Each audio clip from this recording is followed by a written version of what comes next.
Sindh assembly में MQM के deputy पार्लिमानी leader Khwaja Izharul Hasan ने कहा है कि थर में अमवात की जिम्मेदार सिंध हुकूमत है। सिंध असेंबली में एमक्यूएम की पार्लिमानी पार्टी का इजलास पार्लिमानी लीडर सैयद सरदार अहमद की सदारत में हुआ। इजलास में थर की सूरत हाल पर गौर करके इस हवाले से तहरीक इल्तवा जमा कराने का फैसला किया गया। इजलास में रवां साल के लिए बजट में मुख्तस तरक्याती फंड के इस्तेमाल का भी जायजा लिया गया। इजलास के बाद मीडिया से बात करते हुए एमक्यूएम के डिप्टी पार्लिमानी लीडर ख्वाजा इजहारुल हसन ने कहा कि ये बात किसी से ढकी छुपी नहीं रही कि थर में अरबों रुपए की करप्शन हुई है। वजीर आला समेत बहुत से बुजुर्ग और बाअसर अफराद ब्यूरोक्रेसी के सामने बेबस हैं। थर से मुतालिक मीडिया रिपोर्ट मंजर-ए-आम पर आने के बाद मुत्तहिदा कौमी मूवमेंट ने सिंध असेंबली में बहस का मुतालबा कर दिया। एमक्यूएम की रुकन हीर सोहू ने तहरीक इल्तवा जमा करा दी। थर से मुतालिक मीडिया रिपोर्ट ने अवामी हलकों में खलबली मचा दी है। बदअनवानी पर मबनी चशमखुशा रिपोर्ट सिंध हुकूमत के लिए खुदकुश हमला साबित हुई। एमक्यूएम ने सिंध असेंबली में 2 घंटे बहस कराने के लिए मख्तस करने का मुतालबा कर दिया। थर की जो सूरत हाल है उस पर तहरीक इल्तवा हीर सोहू बाजी ने जमा कराई है। पार्टी ने फैसला किया है कि न सिर्फ तहरीक इल्तवा जमा हो बल्कि सिंध हुकूमत की कारकर्दगी के ऊपर भी बात की जाए और सेशन को एडजर्न करके उस पर 2 घंटे कम्प्लीटली हमारे सवालात का जवाब दिया गया अपोजिशन का। मुत्तहिदा कौमी मूवमेंट के रहनुमाओं का कहना है कि थर में अरबों रुपए का गलत इस्तेमाल किया गया। बच्चों की अमवात और थर में सख्ती इंसानी जिंदगी की जिम्मेदारी सूबाई हुकूमत की है। बुजुर्ग कायम अली शाह साहब ने हमारे वजीर आला साहब ने झुटलाया था, उसके ऊपर भी हम चाहते हैं कि उस पर गुफ्तगू हो ताकि जो है अगर मीडिया की रिपोर्ट्स को नजरअंदाज किया जा रहा है जो पूरी दुनिया में सिंध हुकूमत की कारकर्दगी का पोल खोल रही है। सिंध असेंबली में मुत्तहिदा कौमी मूवमेंट की पार्लिमानी पार्टी के इजलास में 10 नवंबर से शुरू होने वाले इजलास की हिकमत अमली वाज़ेह की गई।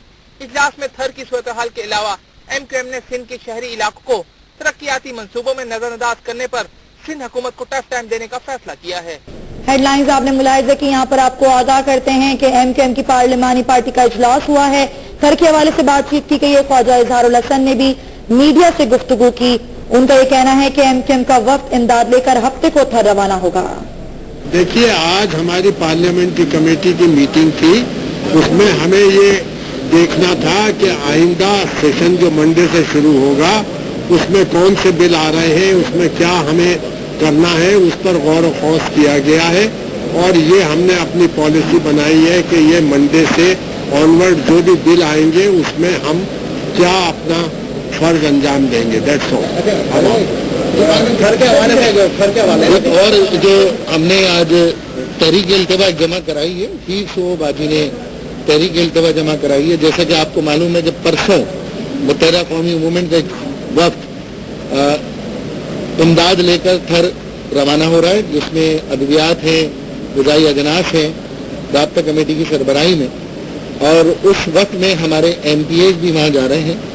तो थर की जो सूरत हाल है उस पर तहरीक इल्तवा हीर सोहू बाजी ने जमा कराई है। पार्टी ने फैसला किया है कि न सिर्फ तहरीक इल्तवा जमा हो बल्कि सिंध हुकूमत की कारकर्दगी के ऊपर भी बात की जाए और सेशन को एडजर्न करके उस पर 2 घंटे कम्प्लीटली हमारे सवालात का जवाब दिया जाए अपोजिशन का। और जो मीडिया रिपोर्ट्स हैं जो झुटलाई नहीं जा सकती, जो कैमरे से दिखाई जा रही हैं, जिसको पिछले सेशन में बुजुर्ग कायम अली शाह साहब ने, हमारे वजीर आला साहब ने झुटलाया था, उसके ऊपर भी हम चाहते हैं कि उस पर गुफ्तगू हो ताकि जो है अगर मीडिया की रिपोर्ट्स को नजरअंदाज किया जा रहा है जो पूरी दुनिया में सिंध हुकूमत की कारकर्दगी का पोल खोल रही है तो हम समझते हैं कि वो उस पर भी हम बात करेंगे। दूसरा, आने वाले वक्त में यकीनन पिछले साल भी जिस तरीके से तरक्याती कामों में सिंध के शहरी इलाकों को नजरअंदाज किया गया, इस बार भी हमने दोबारा से हिकमत अमली बनाई और हमारी पार्लिमानी पार्टी ने और तमाम MPAs अपने अपने हल्का इंतखाब से अवाम की बुनियादी जरूरतों की स्कीमें नवंबर में सिंध हुकूमत को जमा कराने की तैयारी कर चुके हैं और जमा करा रहे हैं। और हम ये जानना चाहेंगे कि हम ये आपके सामने भी इसको रखेंगे कि बर वक्त हमने तमाम अवामी मसाइल की तरक्याती स्कीमें सिंध हुकूमत को जमा करा रहे हैं और देखना है कि इस बार भी वो अगले बजट में इसको टेकअप करते हैं या अपने मनपसंद अपराध में बंदर बांट करते हैं। और दूसरी अहम बात यह कि सिंध में मुख्तलिफ महकमों में नौकरियों की इजरा के लिए नौकरियों के लिए दरखास्तें जो हैं वो तलब की जा रही हैं। हमने उन तमाम महकमों के ऊपर भी गौर करना है, गौर किया है।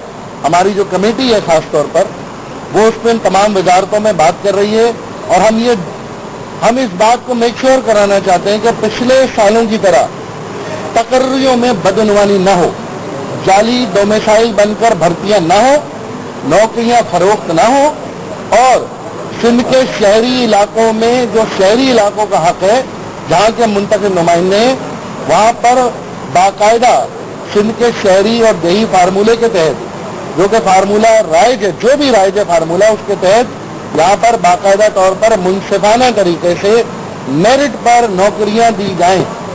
और हम ये मुतनब्बे करना चाहते हैं तमाम अपने उन महकमों को जहाँ पर ये नौकरियाँ आई हैं कि अगर किसी भी नौकरी को फरोख्त किया गया, किसी भी नौकरी को बेकायदगी बेज़ाब्तगी का शिकार किया गया, तो न सिर्फ फ्लोर पर बल्कि अदालतों में भी हम उस पर आवाज़ उठाएंगे। तो ये बताइए कि मंजूर वसार ने खर्चों पर एक रिपोर्ट दी जिसे मुस्तरद कर दिया, जबकि उसमें कहा गया है कि बिल्कुल करप्शन हुआ है। इस बारे में क्या कहेंगे? देखिए, पूरा मीडिया कह रहा है, अब सिर्फ ये बात मंजूर वसान साहब की नहीं है, पूरा मीडिया कह रहा है कि थर में करप्शन हुई है।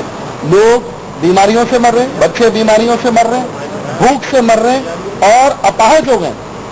अब मैं ये हुकूमत सिंध से खास तौर पर कामल अली शाह साहब से सवाल करना चाहता हूँ कि वहाँ हलाकतें अगर ग़िज़ाई किल्लत की वजह से हो या हलाकतें बीमारियों की वजह से हो, जिम्मेदार हुकूमत होती है। इससे आंख नहीं चुराई जा सकती कि थर में अरबों रुपए के वसाइल का इस्तेमाल जो है वो शफाफ तरीके से नहीं हुआ।